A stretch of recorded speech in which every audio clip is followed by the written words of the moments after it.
In the grand theater of global politics, a new grouping of actors has taken center stage, united not by a shared ideology, but by a common antagonist, the West.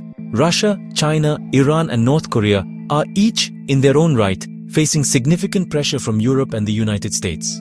This pressure comes in the form of economic sanctions, political isolation, and military containment. Naturally, these nations have found it mutually beneficial to band together.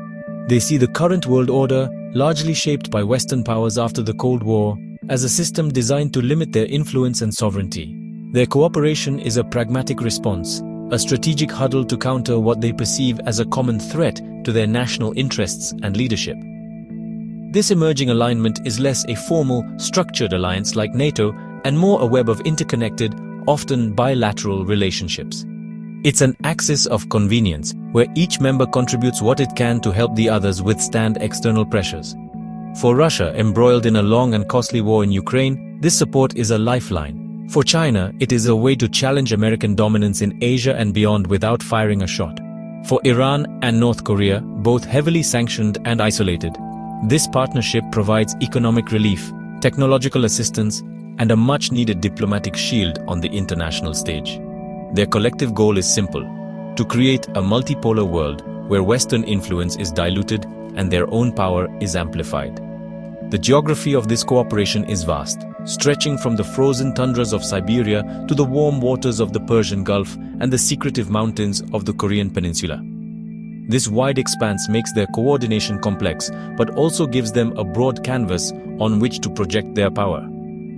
By supporting each other, they can create multiple pressure points for the West, forcing countries like the United States and its European allies to stretch their resources and attention thin. If a crisis erupts in Eastern Europe, another can be instigated in the Middle East or East Asia, creating a multi-front challenge that is difficult to manage.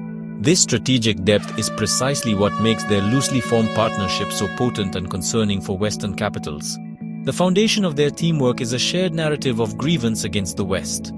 They believe that the United States and its allies use tools like human rights advocacy, democracy promotion, and international law to interfere in their internal affairs and destabilize their regimes. By standing together, they can push back against this narrative, offering an alternative vision of global governance based on state sovereignty and non-interference. This isn't about creating a new world order based on a common set of values like communism or a specific religious doctrine. Instead, it is a purely transactional arrangement designed to ensure their own survival and increase their room for maneuver on the world stage, free from Western constraints. The cooperation between these four nations is not merely based on handshakes and rhetoric, it is cemented by concrete agreements and tangible support. A key example is the Strategic Partnership Treaty signed between Russia and North Korea on June 19, 2024. This pact is significant because it includes a mutual defense clause, meaning if one country is attacked, the other is obligated to provide support. This formalizes a relationship that has become increasingly vital for Moscow. North Korea, in return for Russian help with its satellite program, has become a critical arsenal for Russia's war effort in Ukraine, supplying millions of artillery shells, ballistic missiles, and even, according to some reports, troops to fight on the front lines. Similarly, the relationship between Russia and China has been described as a no-limits partnership since their declaration on February 4, 2022. While this is not a formal military alliance with a mutual defense clause, it represents a deep strategic alignment. China provides crucial economic and technological support that allows Russia to sustain its war economy despite punishing Western sanctions.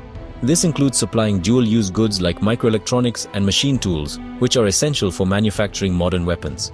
Their bilateral trade has soared, reaching $240 billion in 2023, effectively building an economic fortress to counter Western financial pressure and keep the Russian military machine running. Iran has also stepped up to become a key military supplier for Russia. Tehran has provided Moscow with thousands of its Shahed drones, which have been used extensively to target Ukrainian infrastructure, and is also accused of supplying short-range ballistic missiles. In January 2025, the two nations signed a strategic agreement to bolster cooperation against military threats and conduct joint exercises. This pact, while stopping short of a full mutual defense commitment, ensures that neither party will assist an aggressor attacking the other. This support allows Russia to prolong its military campaign and puts advanced battle-tested Iranian weapons technology directly into a European conflict zone.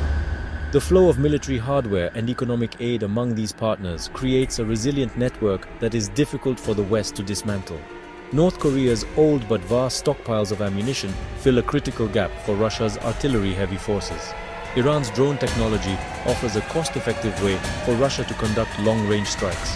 China's industrial might provides the technological backbone that Russia's defense industry needs to modernize and produce weapons at scale. This division of labor makes the group collectively stronger and more capable of sustaining a long-term confrontation with Western-backed forces, effectively turning their combined industrial and military capacity into a powerful weapon against Europe. This growing axis of cooperation has profound and direct implications for Europe. The most immediate effect is the protraction and intensification of the war in Ukraine. Without the steady supply of North Korean shells, Iranian drones, and Chinese components, Russia's ability to wage war would be severely diminished. This support has enabled Moscow to withstand immense pressure and continue its offensive, turning the conflict into a grinding war of attrition. For European nations, this means a persistent state of instability on their eastern flank, forcing them to increase defense spending, host millions of refugees, and grapple with the economic fallout of a prolonged war right on their doorstep. The partnership also emboldens Russia to adopt a more aggressive posture towards Europe as a whole. Knowing it has powerful friends to rely on, Moscow feels less constrained by the threat of Western isolation. This confidence can manifest in various ways, from more assertive military maneuvers in the Baltic Sea to cyber attacks and disinformation campaigns aimed at destabilizing European democracies. The message being sent is clear. Russia is not alone and can count on a global support system to back its actions. This fundamentally changes the strategic calculus for European leaders, who now face a rival that is more resilient and defiant than they might have anticipated at the start of the conflict. Furthermore, this alignment presents a long-term challenge to the security architecture that has maintained peace in Europe for decades. The treaties between Russia, North Korea, and Iran create new military realities. For instance, the transfer of advanced Russian military technology, such as satellite or nuclear submarine know-how, to North Korea in exchange for munitions, could destabilize not just the Korean peninsula, but also global non-proliferation efforts. The presence of battle-tested Iranian and North Korean weapon systems in a European war zone sets a dangerous precedent, normalizing the role of these states as major arms suppliers in international conflicts, thereby directly threatening European security interests. The economic dimension of this cooperation also poses a significant threat. By creating parallel economic and financial systems to circumvent Western sanctions, these countries weaken the most powerful tool in Europe's foreign policy toolbox. When sanctions fail to have the desired effect because China is providing an economic backstop, Europe loses leverage. This forces a difficult re-evaluation of how to respond to aggression. The choice becomes starker. Either accept the limited impact of economic measures or consider more direct and escalatory military responses, a prospect most European nations are keen to avoid. The Axis, therefore, not only fuels conflict, but also blunts Europe's primary means of containing it. Despite its growing influence, this coalition is not without its limitations and internal frictions. It is at its core a partnership of convenience rather than a union of equals. China's economy dwarfs that of Russia, Iran, and North Korea combined, making Beijing the undisputed senior partner. This asymmetry creates a power imbalance, where the interests of the smaller nations are often subordinate to China's grand strategy. For example, while Russia may desire more overt military support from China, Beijing has been careful to avoid actions that could trigger direct secondary sanctions from the West, prioritizing its own economic stability. These are not alliances of deep trust, but transactional relationships driven by necessity.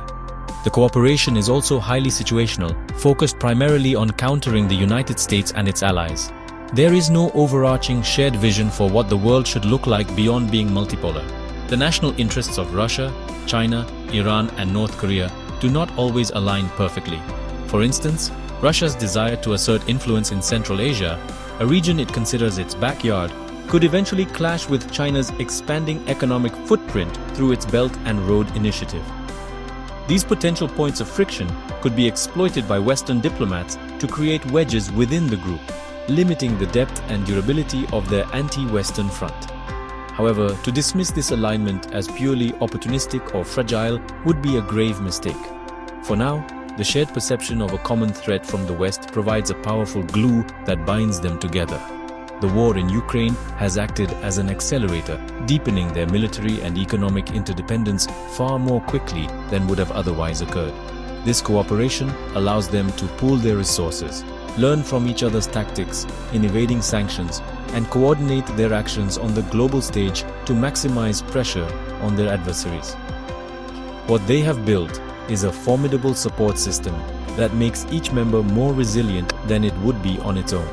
In conclusion, the strategic partnership between Russia, China, Iran, and North Korea represents one of the most significant geopolitical developments of our time.